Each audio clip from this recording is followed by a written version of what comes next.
Hello friends, mister விவோடி தமிழ். ஓம் ஆஞ்சநேயா நமக. அன்பான மகர ராசி அன்பர்களே, காலம் எவ்வளவு வேகமாக ஓடுது பார்த்தீங்களா? இப்போ நம்ம 2025ஆம் ஆண்டோட கடைசி மாதமான டிசம்பர் மாதத்தில் இன்னும் சில நாட்களில் அடி எடுத்து வைக்க போகிறோம். இந்த மாதம் ஒரு சாதாரணமான மாதமே இல்லை. ஒரு வருடத்தோட நிறைவு மற்றும் மற்றொரு புதிய வருடத்தோட வாசல் தாங்க சொல்லணும்.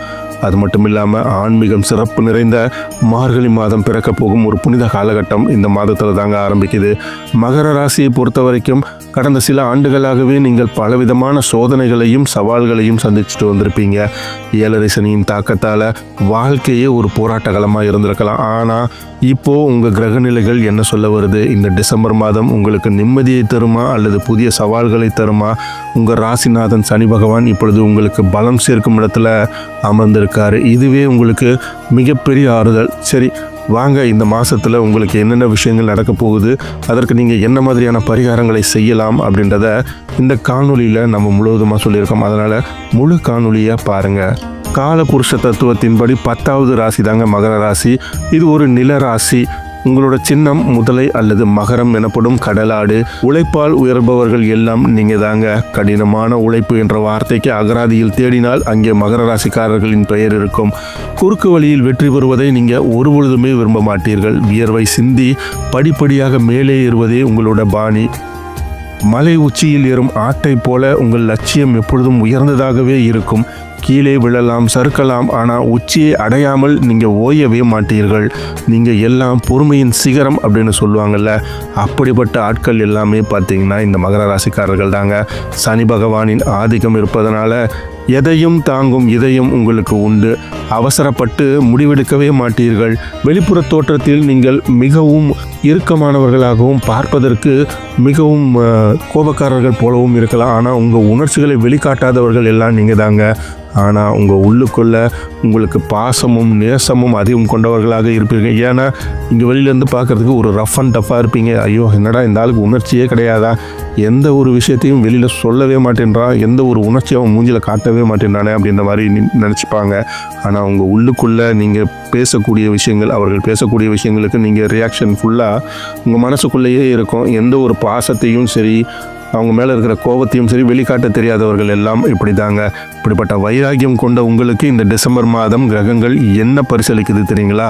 உங்கள் ராசிநாதன் சனி பகவான், உங்கள் ராசியின் அதிபதியான சனி பகவான் இப்பொழுது மீன ராசியில், அதாவது உங்கள் ராசிக்கு 3வது வீட்டில் சஞ்சரிக்கிறாரு. இது ஒரு அற்புதமான நிலை. ஏன்னா ஏழரை சனியின் பிடியிலிருந்து நீங்கள் முழுமையாக விடுபட்ட காலம் இது. 3ல் இருப்பது சனி உங்களுக்கு அபார தைரியத்தையும் வெற்றியையும் தேடித்தரும் வல்லமையை கொடுப்பாருங்க. உங்களோட குரு பகவான், அதாவது தேவகுரு மிதுன ராசியில், அதாவது உங்கள் ராசிக்கு 6வது வீட்டில் சஞ்சரிக்கிறாரு. 6ஆம் இடம் என்பது ருண ரோண சத்குரு ஸ்தானம். இது குரு மறைவு ஸ்தானத்தில் இருந்தாலும் அங்கிருந்து அவர் பார்வையால் 10ஆம் இடம் தொழில் மற்றும் 12ஆம் இடம் விரயம் மற்றும் 2ஆம் இடம் தனம் குடும்பத்தை பார்க்கிறாரு. இது ஒரு ஆறுதலான விஷயமா பார்க்கப்படுதுங்க. ராகு கேதுவை பொறுத்த வரைக்கும் ராகு பகவான் குடும்பஸ்தானத்தில் 2வது வீட்டில் வாக்குஸ்தானத்தில் இருக்காரு. கேது சிம்ம ராசியில் 8ஆம் வீடு ஆயுள் ஸ்தானத்தில் சஞ்சரிக்கிறாரு.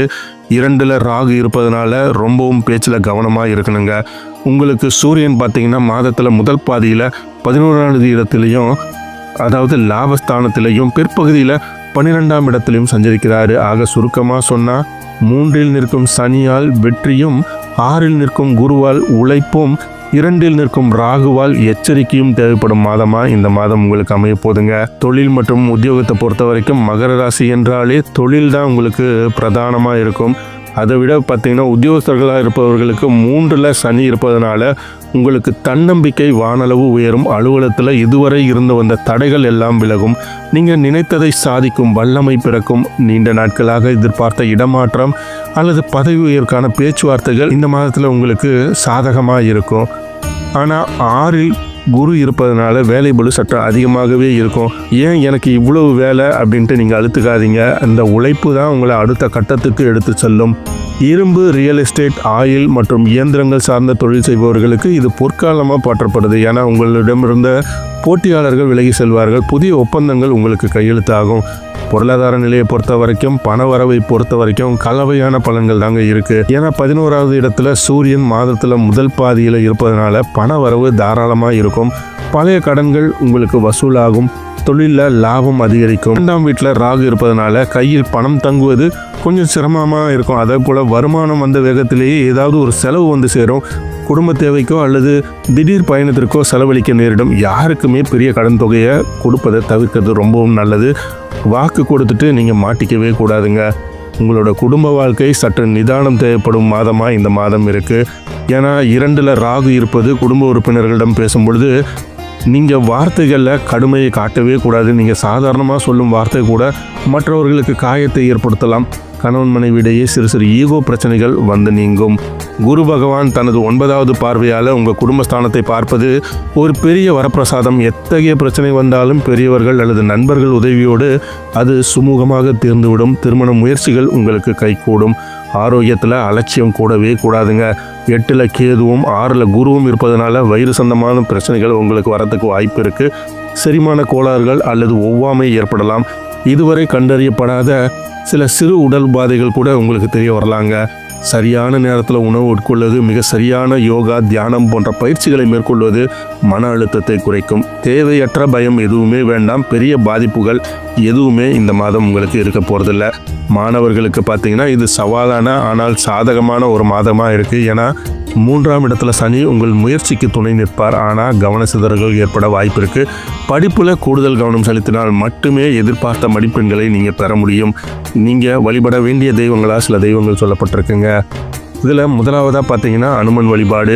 சனியின் தாக்கம் உங்களுக்கு நன்மையாக இருந்தாலும் ராகுவின் தோஷம் நீங்கள் அனுமனை வழிபாடு செய்வது மிகவும் சிறப்பாக சொல்லப்படுதுங்க.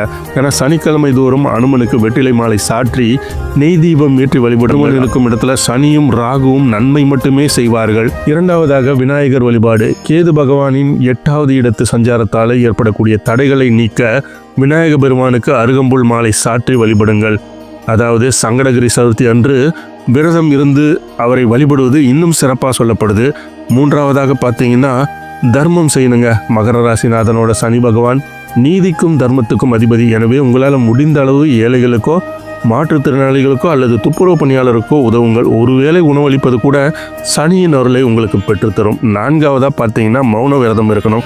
2ல் ராகு இருப்பதனால வாரத்துக்கு ஒரு முறை அல்லது தினமும் சிறிது நேரம் மௌன விரதம் இருப்பது உங்களோட வாக்குஸ்தானத்தை பலப்படுத்தும்.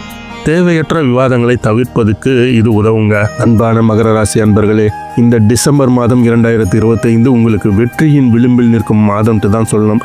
கடந்த கால கஷ்டங்கள், அவமானங்கள், தோல்விகள் அனைத்தும் துடைத்திருந்தும் விதமாக 3ஆம் இடத்துல சனி உங்களுக்கு துணையாக நிற்கிறாரு.